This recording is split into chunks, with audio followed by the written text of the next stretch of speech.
todos, sejam sempre bem-vindos ao CEGESP, aqueles que nos acompanham também pelo canal do YouTube, é sempre uma alegria recebê-los todos. As nossas atividades então estão acontecendo aos domingos, às 10 horas da manhã e às 19. É o mesmo evangelho, a mesma atividade como esta, apenas para possibilitarmos atender um número maior de pessoas dentro das normas de segurança ao Covid-19. Também temos na segunda-feira, às 20 horas, um estudo virtual, é o estudo do livro Evangelho por Emmanuel. Ele acontece pela plataforma Google Meet. Então, aqueles que quiserem acompanhar esse estudo, podem ao final deixar o número do telefone para que a gente possa mandar o link de acesso. Também às quartas-feiras, das 14 às 17 horas, temos o atendimento presencial individual, atendimento fraterno, passe. Então, das 14 às 17, estamos aqui na casa à disposição para atendê-los. Para iniciar a parte evangélica dessa noite, chamamos a Jússia que fará a leitura. Boa noite. A leitura de hoje do livro Trilha de Luz, pelo Espírito de Emmanuel, psicografado por Chico Xavier. Ciência e religião. Toda controvérsia caprichosa é desarmonia. Todo conflito pessoal é perda de tempo. Toda guerra exige recapitulação. A ciência no mundo é um conjunto de afirmações provisórias do cérebro, a caminho da sabedoria. A religião na Terra é um acervo de revelações parciais do céu para o coração, a caminho do amor. Ciência e religião representam meios, o bem geral é o fim. Não nos vale o dilúvio das palavras, mas um simples gesto de entendimento e de auxílio nos transforma para a elevação substancial. É justo o exame, é aconselhável a indagação, é sublime o ato de crer, é divino o fervor da fé. Mas, se buscamos o amor e a sabedoria, aprendamos a aproveitar as lutas, as aflições, as dificuldades e as sombras da terra, por materiais didáticos de sublimação. Um homem perdido na praia pode teorizar brilhantemente sobre o grão de areia, exalçando a própria inteligência, mas aquele que consegue galgar uns poucos degraus do monte pode enxergar a paisagem e orientar os passos vacilantes de seu irmão.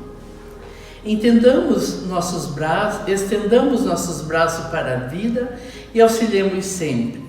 O coração das mãos para iluminar a mente através do serviço deve ser a nova fórmula ideal de ascensão para os cimos da vida. Não nos esqueçamos de que o sábio dos sábios e o anjo dos anjos, sem analisar o mundo e sem julgá-lo, amou e auxiliou, sofreu e sacrificou-se até a cruz, convertendo-se então em luz eterna a clarear-nos a senda para o infinito. Envolvidos pelas palavras da mensagem, de corações acalmados, vamos elevar o nosso pensamento, rogando. Mestre amigo Jesus, gratos somos, Senhor, pela oportunidade da vida, pelas bênçãos, pelas dificuldades que nos trazem o aprendizado, pelas possibilidades que nos dás. Gratos somos, Senhor, por tudo que nos concedes. Tantas belezas, tantas bênçãos, mas ainda, Senhor, a nossa pequenez, voltamos a lhe pedir que permaneças conosco, que nos ampares, que nos acompanhes, que nos perdoes, que estejas conosco, Senhor, nos fortalecendo diante das dificuldades, que os amigos espirituais possam estar conosco e que nós possamos estar atentos a essas presenças.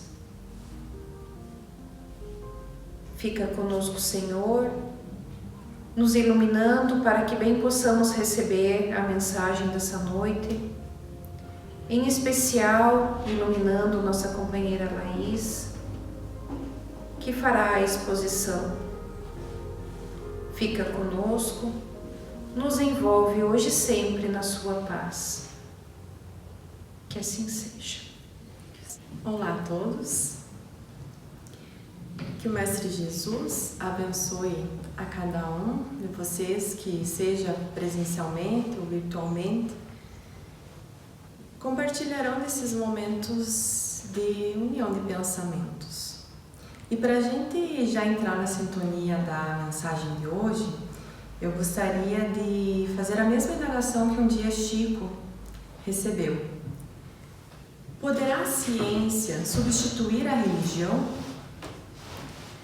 Para seguirmos nossa reflexão em torno desse questionamento, a gente pode rememorar na história dos povos, do início dos povos, que normalmente, quando se originava um povo, se originava junto ou estava já vinculado juntamente a ele uma religião. E os primeiros livros desses povos tinham também um caráter religioso, de forma geral. E como todas as religiões, elas se ligam ao princípio das coisas, que também é o princípio da humanidade, acabavam dando explicações, obviamente que de acordo com o nível de conhecimento daqueles que viviam na época, a respeito do universo, a respeito de tudo aquilo que se considerava ainda realmente um mistério. Sempre, quando encarnamos e quando todos aqueles espíritos que precisam encarnar recebem a possibilidade, a dádiva de aqui estar, a gente vem com uma determinada preparação, uma necessidade de cumprir alguns passos, de passar por algumas provas, e dentro dessa característica, a gente também observa aqueles espíritos que vêm como missionários em obras que talvez sejam obras onde ele se dedique basicamente ao outro. Nem Moisés, nem o Cristo, eles vieram para ensinar ao homem as leis da ciência. O conhecimento dessas leis é o resultado do trabalho e de pesquisa do próprio homem, da atividade, do desenvolvimento do próprio espírito daqueles que se encontram naquele determinado momento. Não é uma revelação pronta o que se conhece dentro do meio científico. Moisés, Cristo, quando vieram, eles não podiam ter falado senão uma linguagem apropriada àqueles que viviam aquela época e estavam ali dispostos a escutar aquilo que eles tinham a dizer. Mais uma vez, de acordo com o grau de evolução das pessoas que se encontravam reunidas em determinado tempo. A missão de Moisés e de Cristo teve um caráter moralizador. Veio nos ensinar algumas questões relacionadas de caráter moral. A outros gênios são designadas outras missões, como, por exemplo, enriquecer e engrandecer o conhecimento que se vai desenvolvendo dentro da ciência.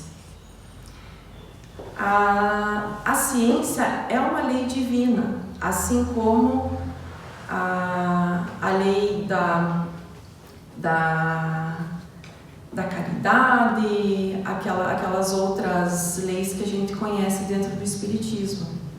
E todo esse aglomerado de conhecimento que o Espiritismo nos traz, e as outras religiões também, dentro dos seus moldes, apresentam aqueles que a seguem, que acreditam, tem uma associação direta, sim, com ciência, inclusive com a filosofia, se a gente for analisar. Porque é justamente a aliança desses 3 segmentos de conhecimento que você consegue chegar mais próximo do verdadeiro entendimento de algumas coisas que ainda parecem abstratas para nós. Acima das coisas transitórias do mundo, há uma sabedoria integral e uma ordem inviolável. Matéria e espírito são basicamente os 2 princípios que constituem o universo, mas era necessário, primeiro, o conhecimento da questão material para que, posteriormente, fosse apresentado o elemento espiritual ao homem. Porque era só o conhecimento da matéria que poderia combater alguns preconceitos. Através da palpabilidade da questão material, se conseguiria derrubar alguns preconceitos que poderiam surgir. Imagine se começasse já da questão espiritual, seria muito mais difícil. Então, o conhecimento material ele veio para preparar o homem para receber esse conhecimento espiritual. E tudo isso através de evidência de fatos. O Espiritismo ele tem o objetivo principal justamente o conhecimento do elemento espiritual. E esse conhecimento espiritual nos foi apresentado para que a gente pudesse realmente entender, para que a gente pudesse tomar de impulso essas revelações, frutificar a respeito daquilo que a doutrina nos traz e também para que a gente pudesse compreender todo o conjunto que Deus nos coloca para que possamos seguir as nossas várias encarnações ao longo de vários séculos. O terreno era necessário ser preparado, assim como o solo precisa de preparação antes de receber o plantio. Apesar de preconceitos e ideias falsas ainda fazerem parte da nossa sociedade, o Espiritismo veio num momento muito oportuno, porque ele veio preencher alguns vazios que algumas crenças deixavam naqueles que a seguiam. E Jesus, inclusive, nos disse: os que são sadios não precisam de médico, mas sim os que estão doentes. Galileu começou abrindo caminho. Ele rompeu aquele véu que ocultava a capacidade de se conhecer o infinito. Ele acabou amplificando o domínio da inteligência dos homens.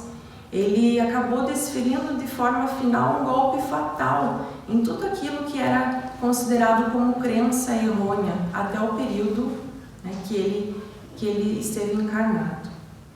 Ele destruiu muitas superstições, muitas ideias falsas, de muitas filosofias, porque ele acabou mostrando a realidade dos fatos.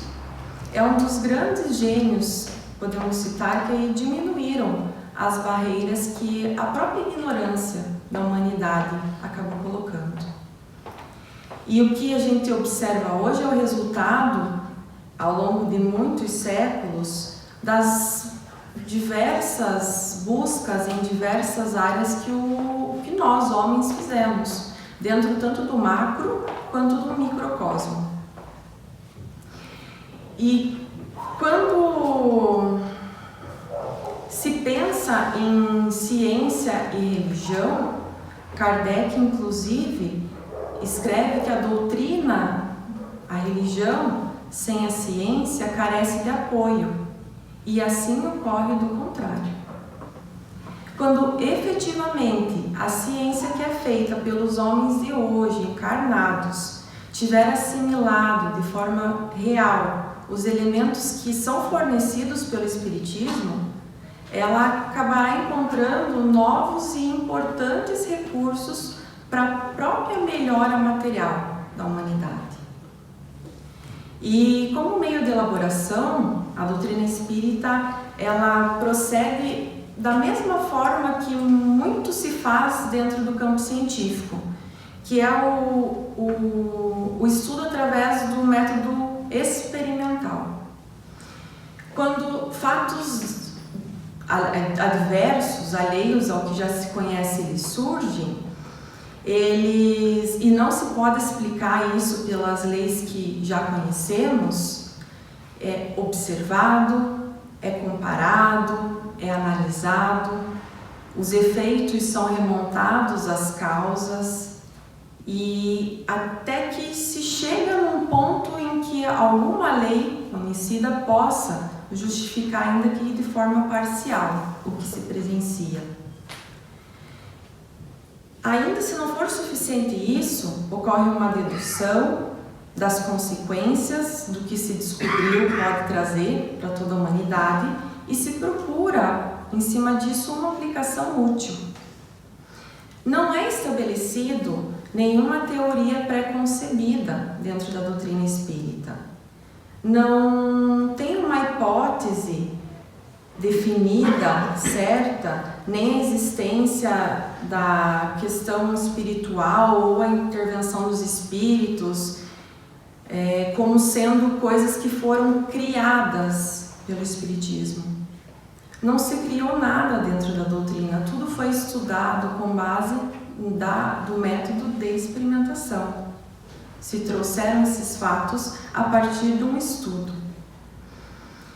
A existência dos espíritos, ela acabou ressaltando, então, como sendo uma informação que extrapolou para o meio da sociedade em comum, a partir do momento em que esses fatos estavam surgindo de uma forma tão maciça que se precisaria de uma teoria para justificá-los. Então, primeiro ocorreram os fatos para depois se estabelecer uma teoria.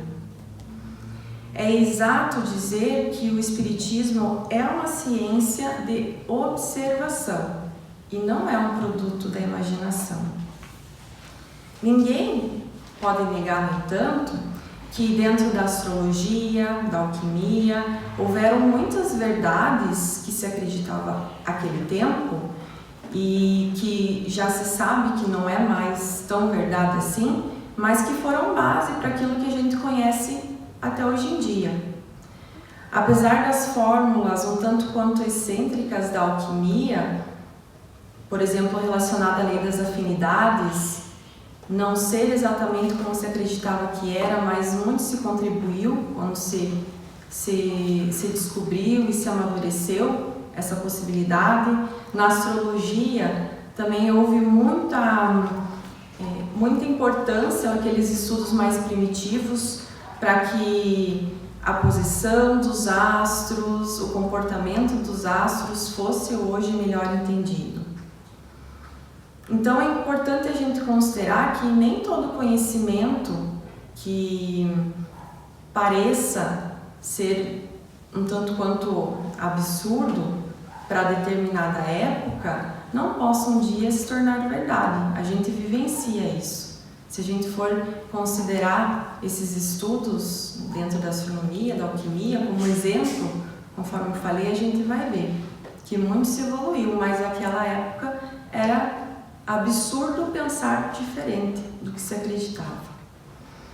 Quando Galileu, quando Newton, quando Kepler trabalharam seus estudos dentro das leis que regem grande parte os astros e outras questões relacionadas, quando o telescópio conseguiu rasgar esse céu que parecia ser infinito e encontrar os planetas e se percebeu que tudo que se achava que era uma coisa extraordinária são planetas, assim como o planeta que a gente vive, muitas barreiras foram derrubadas. Muito do que se acreditava ser obra do maravilhoso acabou se desmoronando, porque se colocou um embasamento científico dentro desse conhecimento.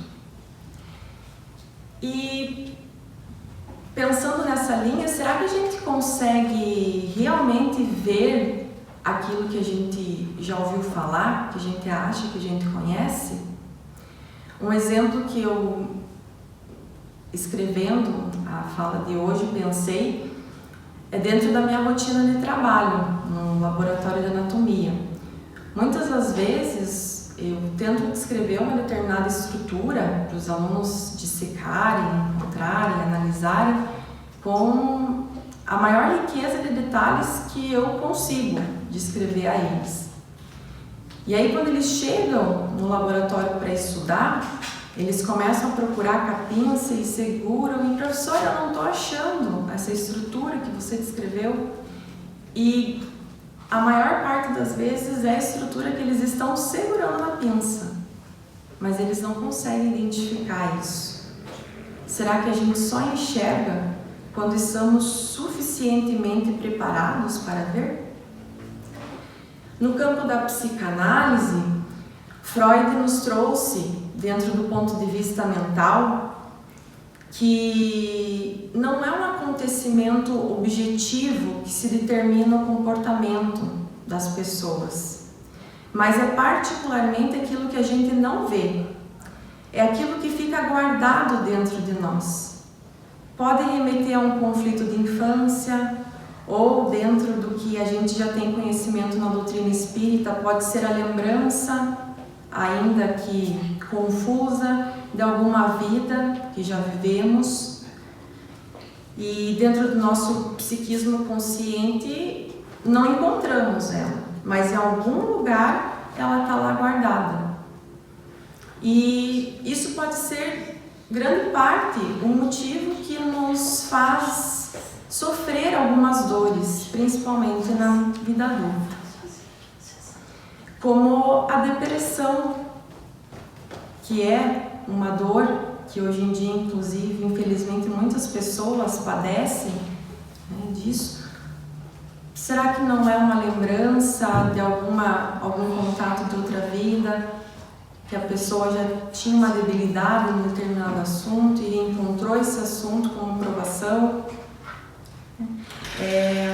A depressão é uma expiação silenciosa, porque ela atua como uma forma de reconsideração das leis divinas e acaba suplicando pela reeducação das potencialidades do irmão que sofre. E dentro desse tema eu ouvi um relato de uma palestra de um médico, o Dr. Sérgio Lopes, e ele dá um exemplo muito interessante para a gente elucidar a realidade iminente de que a religião, no nosso caso específico, o elenco, o espiritismo, e a ciência caminhando juntas. É importante que elas estejam juntas porque elas são complementares. E aí, com isso, a gente vai lá para meados do século XIX. Especificamente, o ano é 1846, em Viena, aonde o Dr. Ignaz Semmelweis trabalhava no Hospital Geral de Viena.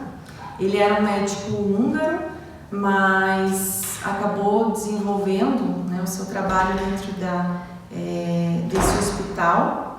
E uma situação que ele se deparou acabou se tornando ele um ser memorável dentro da história da medicina. E essa projeção que eu trouxe a vocês é muito oportuna, inclusive, para os tempos atuais, porque quando o Semmelweis falou que era importante lavar as mãos, taxaram ele de louco e ele acabou no manicômio. O fato que Semmelweis viveu foi que mães que que recém tinham tido seus filhos no hospital, acabavam morrendo por sintomas bastante característicos de uma condição causal desconhecida, mas se chamava de febre puerperal. Para a gente ter uma ideia do quanto isso era grave à época, as mulheres que tinham os seus filhos na rua tinham uma chance muito maior de sobrevivência do que as mulheres que tinham os filhos no hospital. E naquela época se acreditava que a morte ou as doenças elas eram causadas pelos chamados miasmas, ou alguns chamam isso de podridão do lixo, que seria uma espécie de névoa invisível que pairava pelo ar e acabava atingindo algumas pessoas, e essas pessoas adoeciam por conta desse miasma que alcançou elas e poderiam até acabar morrendo por conta disso. Apesar de tudo, Ignaz não sabia o que fazer. Ele começou a ficar intrigado com isso e começou a estudar a respeito da febre puerperal, dentro dos limites daquela época, dentro do conhecimento que ele tinha disponível naquela época. Foi quando ele percebeu que os médicos que saíam dos trabalhos na anatomia, dissecando cadáveres, estudando pessoas, e normalmente talvez não tivessem muitos métodos de fixação, de preservação de corpos, então a maior parte dos corpos já estavam num estado inicial de decomposição, né? E esses médicos dissecavam com seu material instrumental cirúrgico, seu jaleco, não usavam luvas, provavelmente, nenhum tipo de proteção nas mãos, e logo já iam atender as pacientes que precisavam do auxílio médico dentro da ala das parteiras. Mas ele percebeu que pela pressa que os médicos atendiam, né, pudesse ser algum outro fator, não necessariamente pensou na questão da higiene. E o engraçado é pensar que naquela época, quando o paciente recebia o médico que ia atender ele, se o médico tivesse com um jaleco super ensanguentado, com material cirúrgico de uso eminente, ufa, não sou o primeiro que ele está atendendo, está melhor.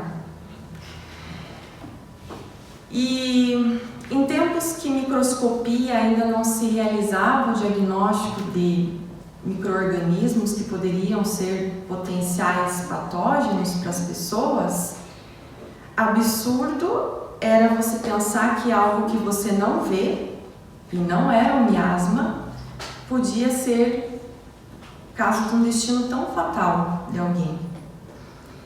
Não se haviam infecções à época, as contaminações, porque realmente não se tinha conhecimento disso.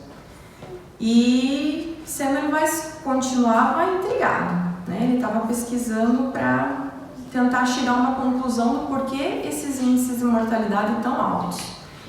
E aí a questão dos médicos sentarem com pressa, ele pensou, não, peraí, deve ser falta de carinho. Aí ele sugeriu, né, aos médicos que atendessem com mais atenção, mais cortesia os seus pacientes, mas isso não resultou em queda nos índices de mortalidade.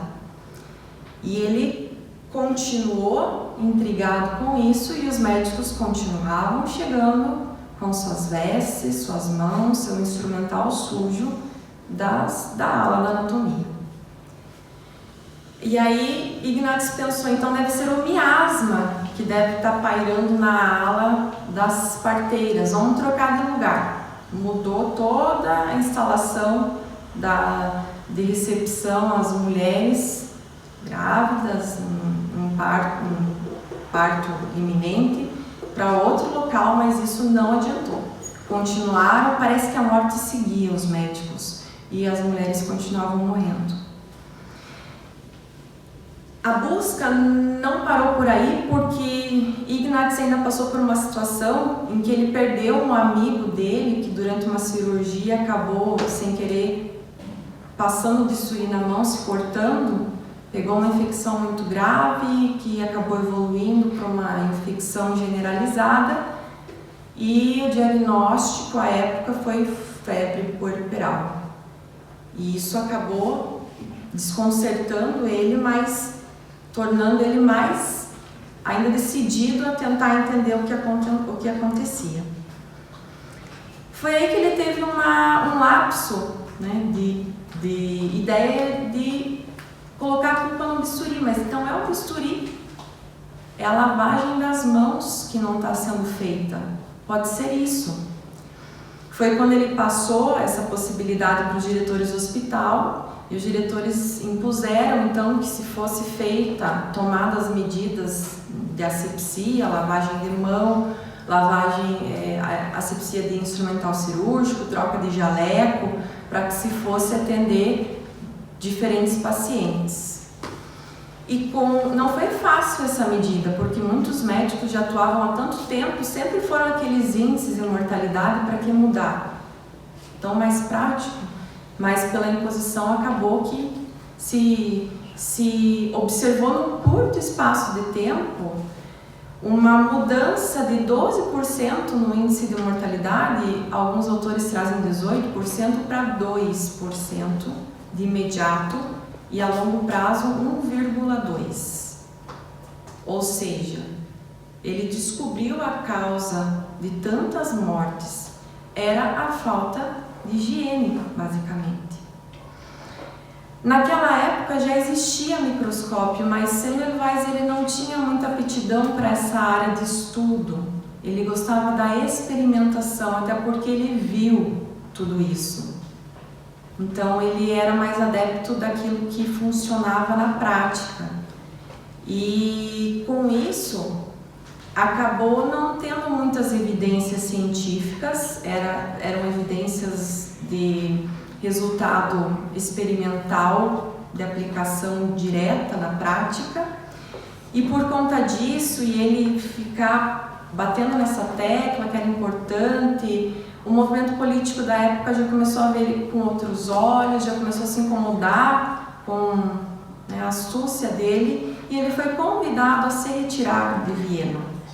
E com isso ele acabou voltando para a Hungria, e ele entrou num quadro que hoje os autores caracterizam como se fosse uma depressão, que a gente conhece. Ele também falava sozinho,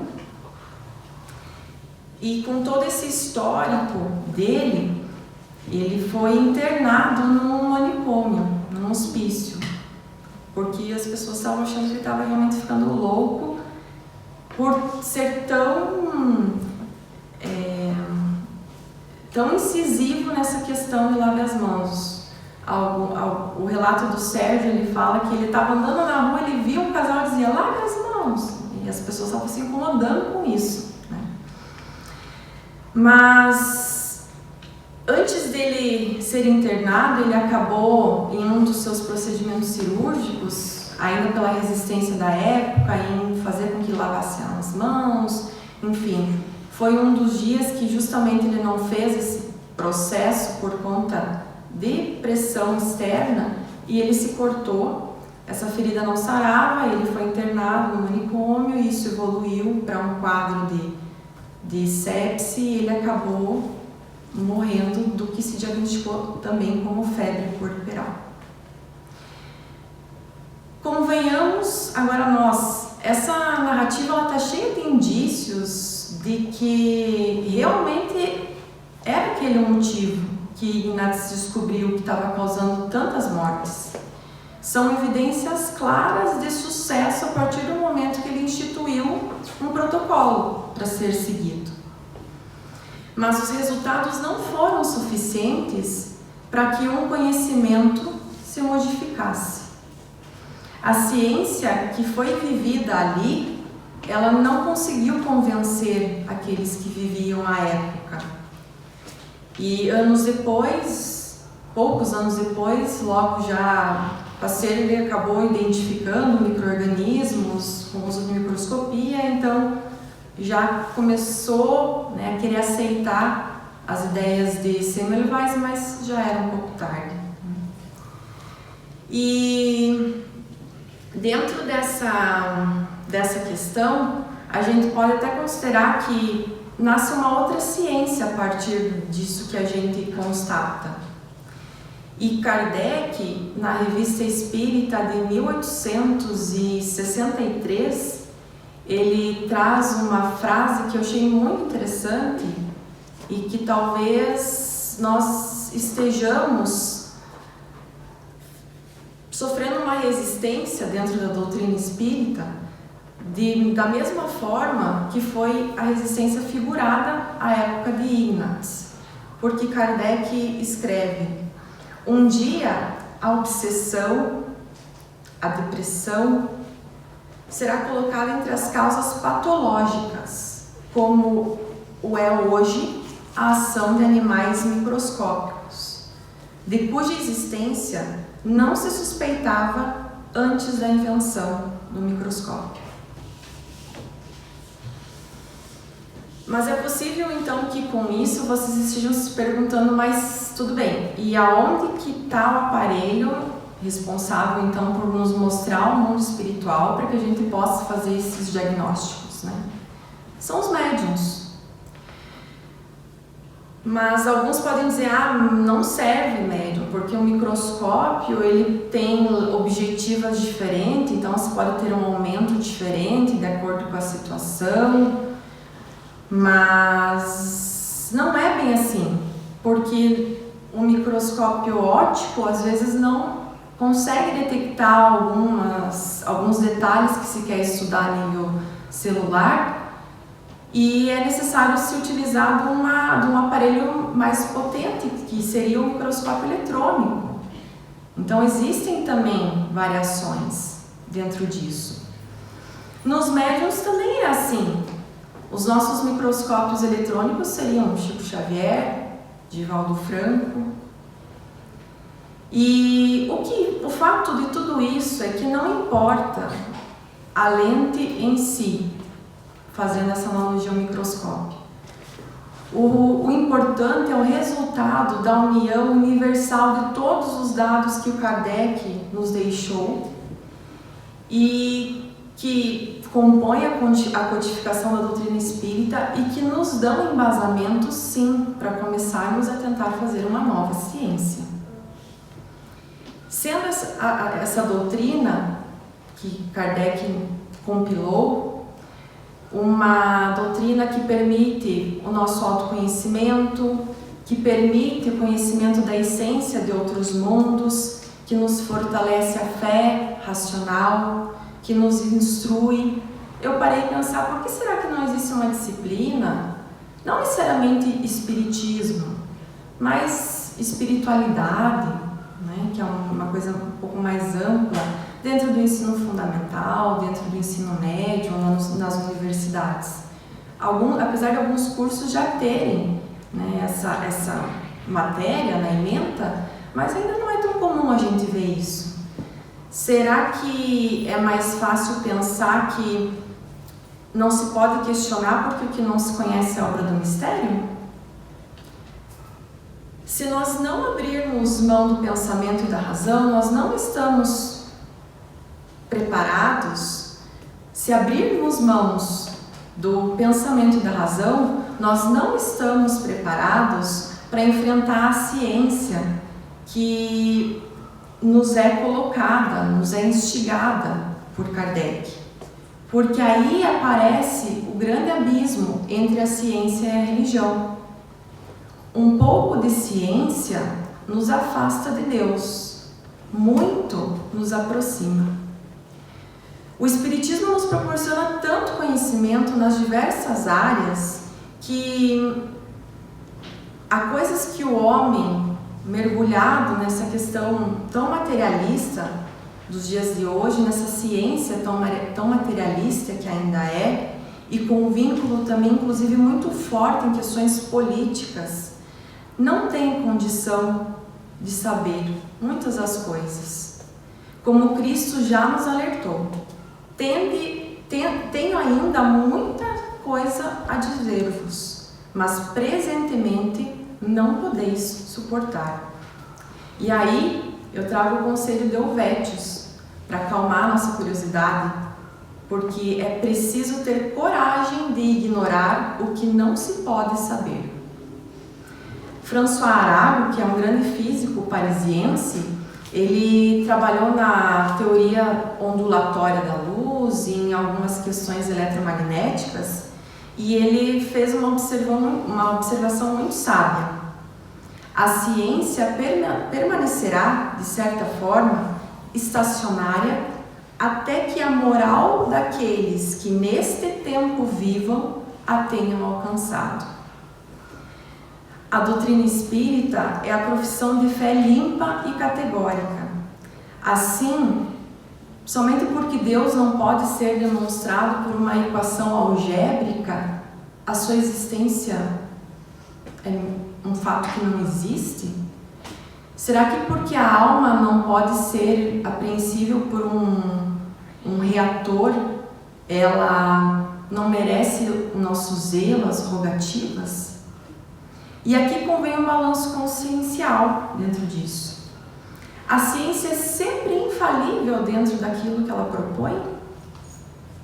A gente não observa algumas verdades que mais tarde são erros, e alguns erros que mais tarde se tornaram verdade dentro da ciência também?